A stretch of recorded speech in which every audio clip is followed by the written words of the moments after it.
Welcome to Backyard Oasis, a podcast designed by and for older adults living in the beautiful Pioneer Valley of Western Massachusetts and produced in the tech studios at Greenfield Community College in Greenfield, Massachusetts. Backyard Oasis reaches out to older adults who seek knowledge to help them live more thoughtfully, healthily, and happily, who hope to inspire others with their ideas, and who serve their communities in the interest of the greater good.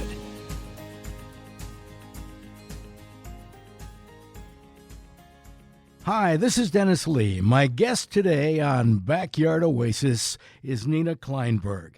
She's had an interesting and varied life. We will explain.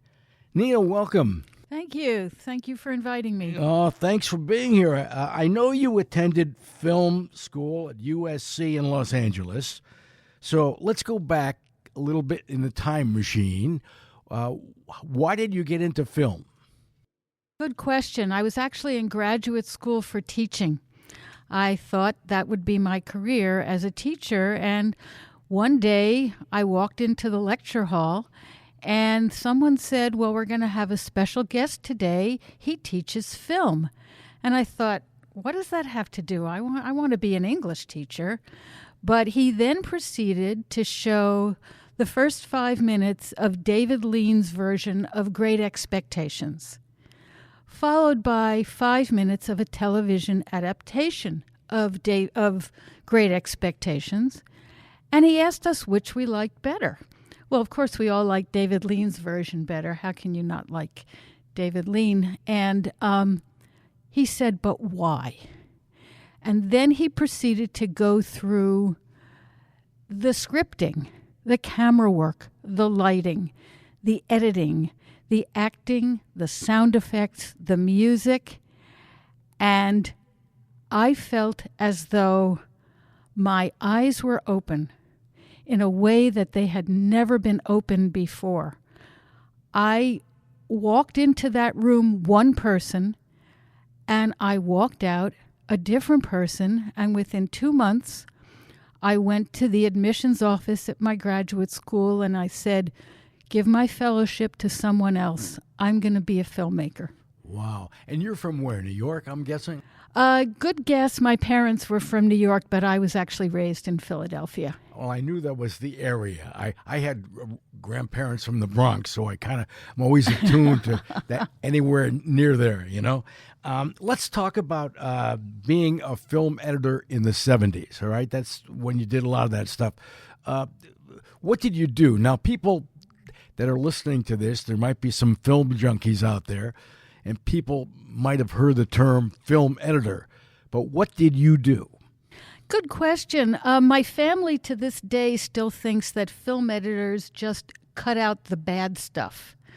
But from our point of view as film editors, we always felt that we were really the people who made the movies. It was as if someone had given you a dictionary full of words, but your job was to arrange those words in a way that made sense from storytelling point of view and sense from an emotional point of view. The editor chooses timing, they choose focus, and depending on the film you're working on and who you're working with, you have a fair amount of independence, or basically you're doing just what the director tells you. But it's usually a collaboration, and I worked with several directors who gave me a lot of freedom. My first job, for instance, was I was doing film editing for Encyclopedia Britannica back in the days when they made movies, and someone gave me 20 hours of footage they had shot from all interesting angles at the Los Angeles Times to make a film called Newspaper Story. And I remember his words to this day, and it was over 50 years ago. He said, there's a movie in here, find it. And the job in the editing room is to find all the interesting pieces of film, put them in order, give it texture, give it momentum, give it timing, and tell an interesting story. What other beside that, what other films did you work on? Anything we would know?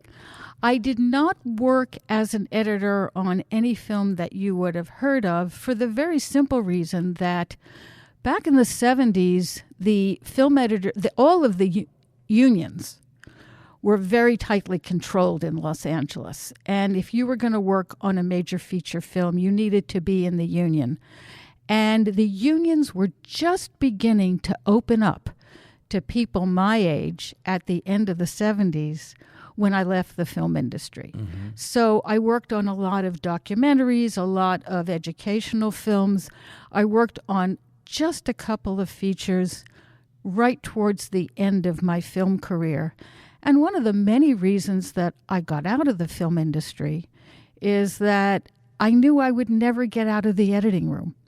There were not that many jobs beyond editing for women in the 70s.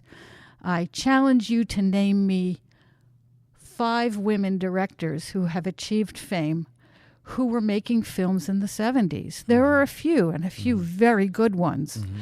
But generally, women were assigned, if you got to anything creative, were assigned to the editing room.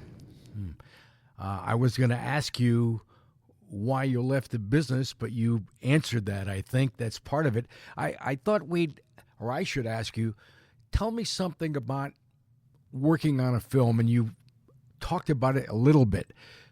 Tell us something that the average person would have no idea about editing a film or putting a film together, something the average person wouldn't even think about. Well, I've given a lot of lectures, actually, at Amherst Cinema about the process of filmmaking. The one that comes to mind right away is you think of something like Gene Kelly dancing in the rain, in Singin' in the Rain, and that is completely put together in the editing room. When he was actually shooting it, he was lip-syncing back to to his recording of the song, and it wasn't till you got into the editing room that you add sound effects. You add the sound of the rain, you add the splashing of the puddles, you add the taps. He literally would stand in front of a screen and watch himself dance, and they would record his feet. And if he was on the street, his feet would sound one way. If he was splashing in a puddle, it would sound the other way. This is all done in the editing room. That's really amazing. And most people have no idea when you go to the movies or look at a documentary. They have no idea about this. You just look at it and you see the finished product, but it's the coming together of it that is actually, from your standpoint, if you were doing it, pretty exciting, right? Oh, when you get a film together and you make it work, it's incredibly exciting. I can look at films that I edited 50 years ago, and I still remember that cut and how easily that worked. And one of the things that I discovered when I moved to Massachusetts, which is why I started lecturing at Amherst Cinema about filmmaking, is that people who don't work in the film industry have no idea how movies are made. I remember walking out of a movie and I said to a friend, "Do you realize that movie had only 8 cuts?" And they looked at me and they said, "What's a cut?" Right. So then I knew I had to kind of explain to people how movies are actually made. Wow. Some great experiences, I think. How about, and you mentioned it a little bit before, but then you decided to get out of the film business. I think I read somewhere you were in that for about 9 years, something like that. Yes. I know that because you sent me some notes. I thank you. Well, I've never given up, as my friends will tell you, I have never given up my love of filmmaking and film history, and I still offer talks at Amherst Cinema. But the business was not a fun business to be in, especially as a woman in the 70s. I knew I would never get out of the editing room, and part of me wanted more connection to the real world and real people. Real people, yep. And even if I made a film that had a wonderful lesson or taught something or showed something, it would be the film that would go out and interact with the audience. It wouldn't be me, and I needed more interactions with human beings, and for a while I really wasn't sure what I could do. And again, I've often described my life as like a pinball. I'm going in one direction and I go to that lecture and suddenly I'm in another direction. I was on a film shoot on a cruise ship. We were doing a promotional film for a cruise line, and someone started talking about her friend who was a midwife. And I had been pre-med in college. I had always wanted to be an obstetrician, but I didn't like the way they approached women's health care, and I was a staunch feminist, and I thought, gee, I could become a midwife. To me, that's amazing, because talk about left turns. I mean, this is crazy. You mentioned to me one time, I ran into you somewhere in Northampton, you mentioned that you went to a graduation, or rather no, a reunion. It was my high school reunion. A reunion, yeah. That's what it was. And you said they gave you the award for the biggest change that you made in your life. I mean, it's amazing, from making films to help making babies. I mean, that's really something. Well, I'd like to point out that I didn't make babies. I understand. It's a turn of a phrase. Yeah.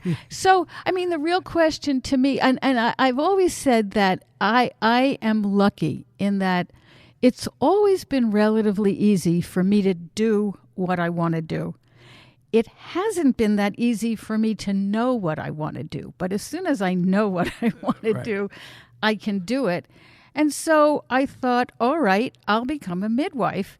But then I looked around, and it's not that easy to become a licensed certified professional midwife, certified nurse midwife in most states. You need a nursing degree. Then you need experience in labor and delivery, and then you need your training that is prescribed by the American College of Nurse Midwives. And at this point, I was in my late 20s, early 30s, and I was looking at 7 or 8 years of training. Fortunately, there was a program, and there are several programs like this. Mine happened to be at Yale University, where in 3 years I got the equivalent of a second bachelor's degree. They would take you if you had a bachelor's in anything, and mine was in British history and literature. Really prepared me for nursing, right? And I got the equivalent of a second bachelor's degree in nursing, and then 2 years at the master's level. So I combined about 7 or 8 years of training and experience into 3, and I was very lucky to get into that program. Why do most people use a midwife? I mean, that I've always heard the term. I guess I know what you do, kinda, but why do people decide on a midwife rather than the usual way, using a doctor, their own doctor, or a specialist in babies? Good question. Those of us who became midwives in my generation, and I'm talking about I went to school from 78 to 81, a lot of us were staunch feminists. And we felt that women's bodies and women's health care had been taken over by a very male and very scientific model. And we felt very strongly that that was not the way to approach women's health care. I had been a volunteer at age 14 at an inner city hospital, at Hahnemann Hospital in Philadelphia, where my job was folding linen outside the delivery room. And I said to the nurse one day, "Oh, I'd like to see a baby being born." And she said, "Well, go right in." I mean, they had no idea of privacy, nothing. And even then, at the age of 14, I knew there was something wrong with the way health care, and especially birthing care, was being delivered. What I saw was mostly young male interns and residents, frankly, abusing very, very frightened, primarily black teenagers. And I knew that was wrong. And then I always thought, well, I'll be an OBGYN, and I'm going to change that. And when I started in pre-med in college, I realized it was going to be the medical model, and that didn't strike me as the right way to approach it. On the other hand, I wanted to be a licensed professional. I wanted the medical training, but I wanted to practice differently. And when I became a midwife, there was a strong movement getting back to quote-unquote normal birthing, letting women actually have their babies without a lot of intervention. Mm-hmm. I'd also like to point out that CNMs, certified nurse midwives, do not just deliver babies. We do prenatal care. We do gynecological care. We do family planning, like inserting IUDs, and we have prescriptive authority. We, at the last place I worked, which was at Holyoke Hospital for 30 years, we were the first to assist at cesarean sections. If our patients needed C-sections, we did the surgeon obviously did the surgery, but we were the surgical assists. So we also took care of postmenopausal women. We took care of a lot of broad-range gynecology, but in a very, I don't want to say different, but a very caring way. Mm-hmm. Do you get a lot of, or did you get a lot of pushback from the regular medical community that were not aware or cared about what you were interested in as being a midwife?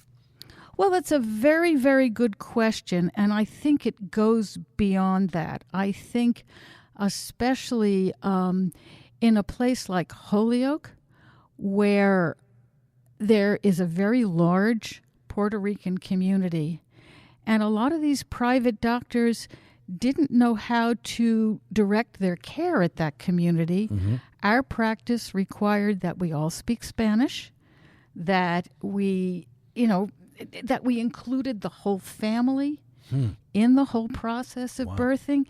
But we had to work very closely with the OBGYNs, the pediatricians, the anesthesiologists, the nursing staff. And the last 20 years, almost 20 years of my career in Holyoke was at the birthing center at Holyoke Medical Center. It was a family. We had great doctors, great nurses. We worked together as a team. And it was very similar to when I worked in the film industry, where you're working on a team. If you were out shooting a movie, you were a team. And each person had their job, but they were working for the same goal. Mm-hmm. Same in the birthing center. You're a team, and everyone works together, and I loved that. But you needed people. You mentioned one of the things you didn't like about the film industry was you were inside in a dark room. In a dark room. And now you're with a team bringing people into existence, which... Do you ever go home over the years, the 31 years, you ever say, wow, I mean, plain and simple, wow, this is what I did this? I mean, did you ever get over the idea that what you saw when it was just another day at work? I look back now. I have been retired since 2019, and I look back and I can't believe that I attended close to 3,000 deliveries. It still astounds me. But I didn't do it alone. I did it with the most incredible team of nurses and midwives and our families. The women who came to us and brought their families and then brought their sisters and their daughters and their grandmothers. It was the most wonderful community. I cannot imagine practicing in any other community where I would have had the sense of just great joy. The other thing I would like to point out, and I grew up in a very academic family. We never did anything. We never went outdoors and hiked or skied or rode bikes. And what I learned from both filmmaking and being a midwife is how much I love to work with my hands. Mm-hmm. All of these had hand skills. And I loved having those hand skills. I loved having careers where you could use your hands, your heart, and your brain all at the same time. That's a good threesome. I mean, that is a wonderful threesome. Yeah. I was lucky to be able to do that. Right. You got to be a special person to do what you do. A doctor has to be a special person. I mean, not everybody can do what you do under the stress that was there in the job. That's true of doctors, obviously, and midwives. I was driving around last night. I knew we were going to talk today, and I'm thinking, should I ask this question? And then I said, if I don't think it's the way to go. So you mentioned you had 3,000 births, all right? Now, some babies probably were lost out of 3,000. Not all of them were successful births, I'm guessing, unless maybe that's not the case, but I'm guessing not every birth works out. How do you, as a human being and somebody that cares, how do you deal with that? I think about that with doctors too. I mean, how do you for you it's a day at work, but it's somebody's life and death and their family. How do you deal with that? That's a very good question, because very often when people found out I was a midwife, they would say, "Oh, isn't that wonderful? You have such a joyous, positive experience." But very often you would have to tell somebody, "I don't hear the heartbeat. I think you've had a fetal demise," or they'd come in bleeding and I'd say, "I think you're having a miscarriage." Or they would have a difficult birth and the baby would end up in the NICU, or I had a baby that was doing great and stopped breathing as soon as it was born because this poor baby had no lungs. I mean, you can do everything you want, and there's still going to be some bad outcomes. And part of what I loved about the job is that there was room for compassion. Right. How do you deal with that, though? In other words, okay, you're telling me what happened, and you just talked about people that did not succeed having a baby. So when you go home that night, how do you deal with the grief that they felt or you felt? I've always been fascinated by that. I remember one day I was in Northampton, and I was near the emergency room, and I was talking to some doctors, and they were counseling with somebody. I'm thinking, boy, on the other side of that wall, somebody's living and dying. And yet they have to go along and live their life and go out to lunch, and they can't walk around being maudlin all the time. So as a human being who cares, and obviously 31 years of work you did, how do you deal with that? Boy, that's a good question. I'm not sure I've ever asked myself, other than feeling that in the moment I am as caring and compassionate as I possibly can be, that I give people the support that I hope they needed at that time. But then life goes on. Yeah. And it goes on for them as well as it goes on. I personally had a stillbirth. My first baby was stillborn. And it's horrible and it's tragic. And some days it's like it didn't happen, and other days it's like it happened yesterday. But life goes on. Mm-hmm. You always hear that expression, and I guess when somebody's going through it, they're thinking, how can life go on? In other words, it does over time. But when you're in the moment, you're thinking the world seems to stop and spin. I mean, I remember thinking, and this is maybe a little bit related, perhaps not, at the end of my mom's life, it was a nice day. It was a sunny day. I knew she wasn't going to be around for probably the rest of the day. I was going up to the hospital, and I'm thinking, this feels like a normal day. This is a normal day, but it's not a normal day. I'm putting my shoes on. I'm putting my pants on. I'm going out. I'm going to have breakfast. It's normal, but it wasn't a normal day because I was going through this, or one of your parents-to-be are going through this. It's not a normal day for them or for you. Yes, but you, as you say, you walk out of the hospital, the sun is shining, the birds are singing, and then a few hours later you think, gee, I'm hungry. I haven't had lunch yet. So you go and have your lunch, and life goes on. It's interesting, so interesting. I want to change pace if we can, because we talked about some really negative things here. So, and we talked a lot about transitions in jobs. You're transitioning from one job, from film to being a midwife, but you're retired now, but you're not finished. You're involved with Northampton Neighbors, which is helping people live in retirement or in their life, and you're involved with all kinds of things, including technology. And you mentioned you like to work with your hands, and you're helping people, older people, with computers. Yes. You must have a lot of patience. I don't mean patience as in the hospital. I mean patience to deal with the people, because older people are frustrated at sometimes by computers. We all are. I mean, no matter what. I mean, if you don't know how to do something, you're frustrated. But to some people with computers, it's like, oh my God, what do I do? And they say, call Nina at Northampton Neighbors. Call Nina. I was trying to put something. There's a thing on Northampton Neighbors that's called Listserv, where you can put some information on. And as a matter of fact, I'm putting some information on Northampton Neighbors on their listserv, mentioning our podcast so people can. And I was talking to somebody, and I said, how do I do that? And she said, I think you're doing an interview with Nina tomorrow. Ask Nina. So everybody, sounds like a TV show. Ladies and gentlemen, ask Nina. What are you doing with Northampton Neighbors? Well, let me start by saying that if I had $1 for every senior who had said to me, I'm so stupid, I can't do this, I would have a lot of dollars.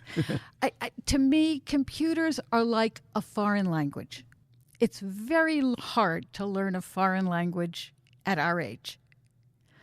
But it's really easy to learn a foreign language when you're young, which is why all our kids and grandchildren can run circles around us when it comes to tech.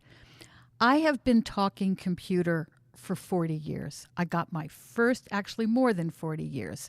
I started with an Osborne, and then I had a K-Pro 2. I mean, these are old computers, and I loved them. And I decided that they weren't going to intimidate me. So I've been speaking computer for a long time. I'm a little more fluent than most people our age. Right. And what's the biggest? Let's go. We could go on this topic for an hour and a half, and I'm sure I could pick your brain, and I would learn something immediately. But what are some of the biggest problems people have with, other than the fear of, oh my goodness, it's a machine. What do I do if I hit F9? Is the computer going to blow up? Besides that, you cannot break your computer. You cannot break your computer. That's the one thing I say to people. But the biggest problem is, especially at our age, getting people to feel comfortable with tech. So, and then of course we had this huge problem during COVID, when people really needed tech to communicate with the outside world. I still remember going to a meeting in March of 2020, last in-person meeting before COVID really hit, where everyone's going, how are we going, this is with Northampton Neighbors, how are we going to help our seniors? And I remember sitting at that meeting and saying, I've heard of this thing called Zoom. Why don't I look into it, and maybe I can be the Zoom master for Northampton Neighbors. So we got Zoom going, and then once there were vaccinations and we went out, I started going into people's homes and showing them how to transfer their files and showing them how to get rid of viruses and unjamming their printers and, doing all kinds of things. Then the next big thing that really upset me was the digital divide. And not just the digital divide between people who had, who understood it and didn't, but the people who couldn't afford the technology. So we started what we call the Laptop Exchange Program, where people would give us their old laptops, and we would wipe them clean and, open them up, put in new hard drives, add some RAM, maybe fix something else, reinstall the operating system, and give them out to people who couldn't afford that level of technology. And we've done that with over 60 laptops in the last couple of years. We're going to be up against the Oh, clock. I'm sorry. I could go on forever. That's me. I could talk about this forever. This is great, and your story is so interesting and so varied. I think it's wonderful. I'm so glad you're here today. Before we go, though, I know you did a program for Northampton neighbors, telling them how to save a little bit of money with their computer. Give me just only 2 quick ideas that people can do to maybe save some money with their computers. Well, it was really the talk I gave yesterday was how to save money and not pay Comcast so much, because so many people are spending over $200 a month with Comcast. And there are many ways to do that, even if you stay with Comcast. Well, can we broaden it out? Because when we do something like this, I don't know who's going to hear this. So not everybody deals with Comcast.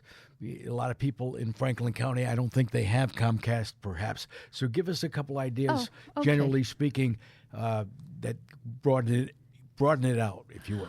Well, I mean, a couple of the things that I talked about on my talk yesterday is you don't have to pay so much for a TV package. If you're buying a TV package, you can stream that with packages. You know, if you have a smart TV or a computer, you can get something like Sling or Hulu Plus TV or whatever. And you can put up an antenna. Now, you can't get a whole lot with an over-the-air antenna. You can put it on your roof, or there's indoor antennas, but you can get a fair number of your local channels that are still required to broadcast their signal. Mm-hmm. So that was one way, using that. And the other was to negotiate with whoever is your provider. You call them up and you say, I don't want to pay this much, and they will offer you a lower price. I didn't think they would do that. Somebody told me they tried that and they didn't have any luck, so I wondered if that would actually work.